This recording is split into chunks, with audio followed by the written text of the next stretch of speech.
الحمد للہ وکفا وسلام علی عبادہ الذین اصطفیٰ اما بعد بسم اللہ الرحمن الرحیم۔ اسلام کا بنیادی عقیدہ عقیدہ توحید ہے۔ قرآن مجید کی کئی آیات میں عقیدہ توحید کو بیان فرمایا گیا۔ ویسے اسلام کے بنیادی تین عقائد ہیں: عقیدہ توحید، عقیدہ رسالت، عقیدہ قیامت۔ پھر ان تینوں عقائد میں پہلے نمبر پر عقیدہ توحید ہے۔ قرآن مجید کے آخری پارے کی ایک چھوٹی سی سورت جس کا نام ہے سورہ اخلاص، اس میں عقیدہ توحید کو بیان فرمایا گیا،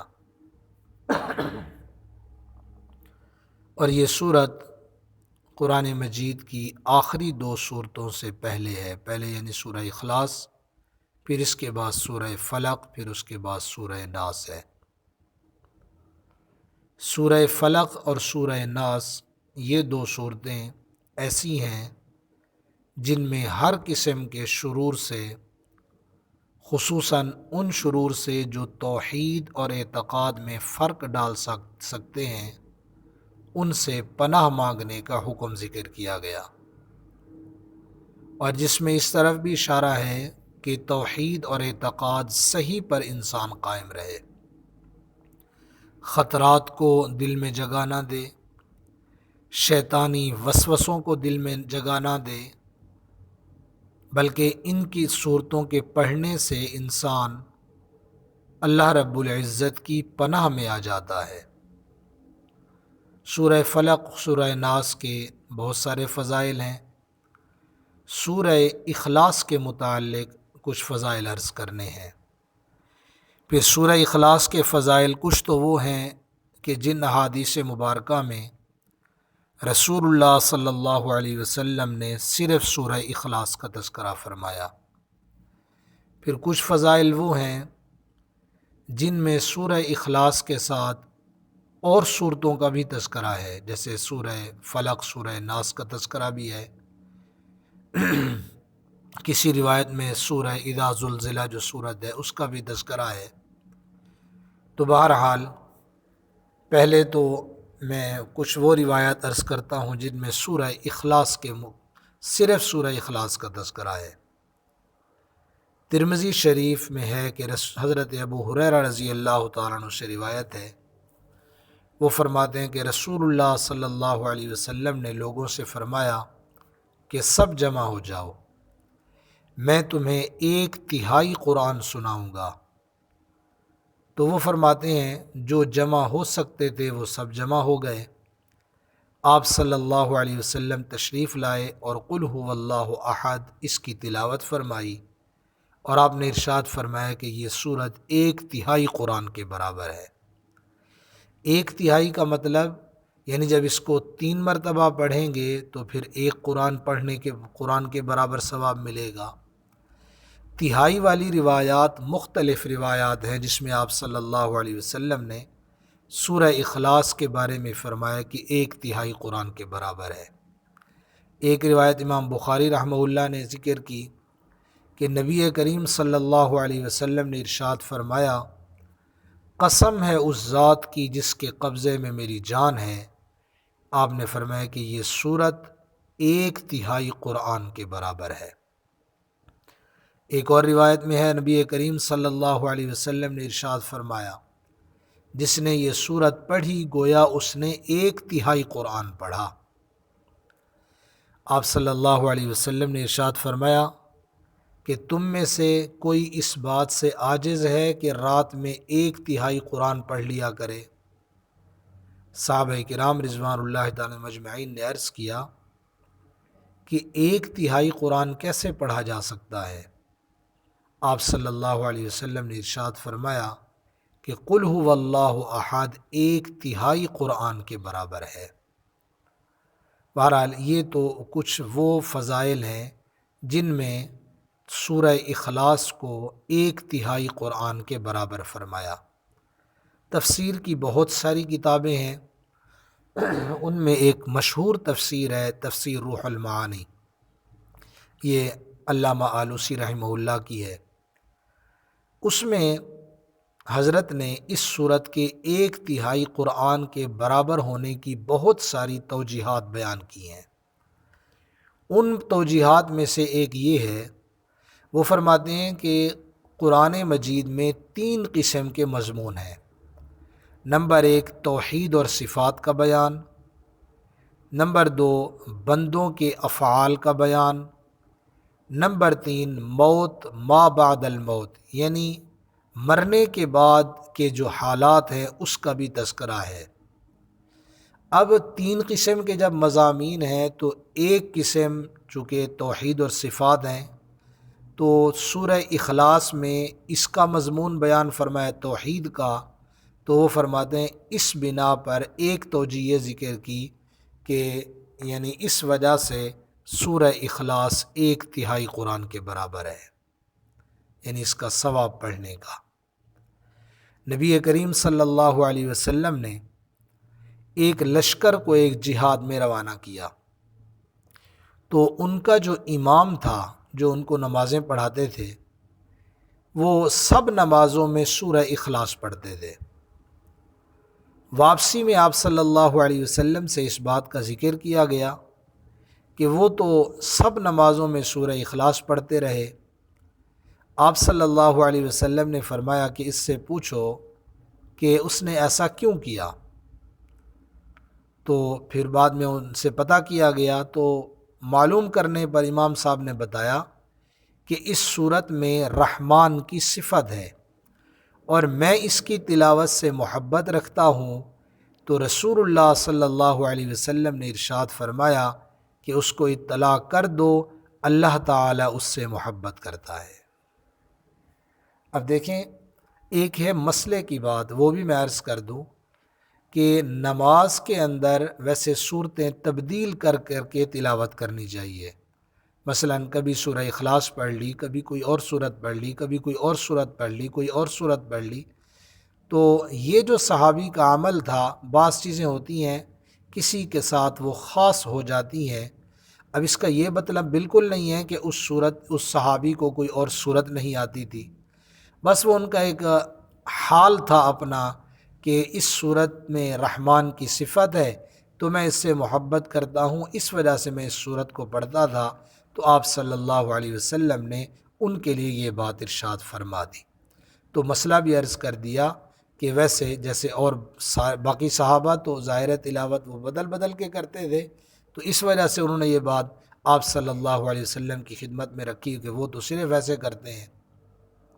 بہرحال مسئلہ بھی عرض کر دیا ساتھ میں۔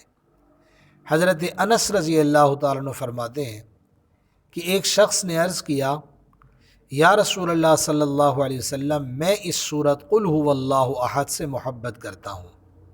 آپ صلی اللہ علیہ وسلم نے ارشاد فرمایا کہ تیرا اس سورت سے محبت کرنا تجھ کو جنت میں داخل کرے گا۔ حضرت عائشہ رضی اللہ تعالیٰ عنہ فرماتی ہیں کہ نبی کریم صلی اللہ علیہ وسلم جب روزانہ رات کو آرام فرمانے کے لیے بستر پر تشریف لاتے تو قل هو اللہ احد، قل اعوذ برب الفلق اور قل اعوذ برب الناس، یہ 3 صورتیں پڑھ کر اپنے ہاتھوں پر دم کرتے، اور جہاں تک ہاتھ پہنچتے اپنے بدن پر ان کو پھیر لیتے، سر، چہرہ اور اپنے بدن کے اگلے حصے سے ابتدا فرماتے تھے۔ اس طرح آپ 3 بار کرتے تھے۔ اب یعنی انسان اللہ کے محبوب صلی اللہ علیہ وسلم کا جب یہ عمل ہے، تو اس طرح ایک تعلیم امت بھی ہے کہ امتی کو بھی چاہیے کہ جب رات کو سونے سے پہلے یہ 3 صورتیں پڑھ کر اپنے جسم پر دم کر لیا کرے۔ آپ صلی اللہ علیہ وسلم، حضرت عائشہ رضی اللہ تعالیٰ عنہ فرماتی ہیں کہ آپ اس طرح کرتے تھے۔ ایک روایت میں آپ صلی اللہ علیہ وسلم نے فرمایا، جو سونے کا ارادہ کرے تو اپنے بستر پر داہنی کروٹ لیٹے، پھر 100 بار قل هو اللہ احد یہ صورت پڑھے، یعنی تو قیامت کے دن اللہ رب العزت اس سے ارشاد فرمائیں گے کہ اے میرے بندے اپنی داہنی جانب سے جنت میں چلا جا۔ اگر آدمی سورہ اخلاص سوتے وقت 100 مرتبہ پڑھ لے تو زیادہ وقت اس پر بہرحال نہیں لگتا۔ کتنی بڑی فضیلت کی بات ہے کہ قیامت کا دن جو بہت سخت دن ہوگا، نفسا نفسی کا اس دن عالم ہوگا، جو آدمی اس کو 100 مرتبہ اس طرح پڑھے گا اس کے لیے یہ فضیلت ہے۔ ایک روایت میں آپ صلی اللہ علیہ وسلم نے سنا کہ ایک شخص قل هو اللہ احد پڑھ رہا ہے، تو آپ نے فرمایا واجب ہو گئی، اتنا جملہ فرمایا واجب ہو گئی۔ اس روایت کو نقل کرنے والے حضرت ابو ہریرہ رضی اللہ تعالیٰ عنہ ہیں۔ حضرت ابو ہریرہ رضی اللہ تعالیٰ عنہ کہتے ہیں میں نے عرض کیا کہ کیا واجب ہو گئی؟ آپ صلی اللہ علیہ وسلم نے ارشاد فرمایا جنت واجب ہو گئی۔ حضرت عبداللہ بن خبیب رضی اللہ تعالیٰ عنہ وہ فرماتے ہیں کہ ہم